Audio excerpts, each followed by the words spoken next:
வணக்கம். திங்கட்கிழமை நவம்பர் மாதம் 14ஆம் தேதி, கரவருஷம் ஐப்பசி மாதம் 28ஆம் தேதி. நட்சத்திரம் மிருகசீரிஷம், மதியம் 1:30 வரையிலே. அதன் பிறகு திருவாதிரை நட்சத்திரம். இன்று தேய்பிறை சதுர்த்தி. யோகம் அமிர்த சித்த யோகங்கள். சந்திராஷ்டமம் விருச்சிக ராசிக்கு. இது ஒரு சுப முகூர்த்த நாள்.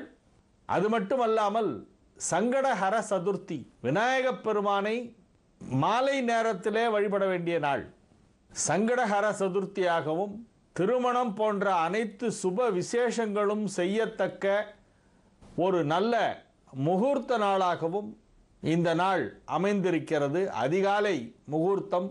இன்றைய தினம் ராகு காலம் 7:30 மணி முதல் 9 மணி வரை, யமகண்டம் 10:30 மணி முதல் 12 மணி வரை, குளிகை நேரம் 1:30 மணி முதல் 3 மணி வரை. நல்ல நேரம் என்னும் சுப ஹோரைகள் நண்பகல் 12 மணி முதல் 2 மணி வரை, 3 மணி முதல் 4 மணி வரை, மாலை 6 மணி முதல் 9 மணி வரை. இன்றைய கிரக நிலவரம்: மேஷத்தில் குரு, ரிஷபத்தில் கேது, மிதுனத்தில் சந்திரன், சிம்மத்தில் செவ்வாய், கன்னியில் சனி, துலாமில் சூரியன், விருச்சிகத்தில் புதன், சுக்கிரன், ராகு.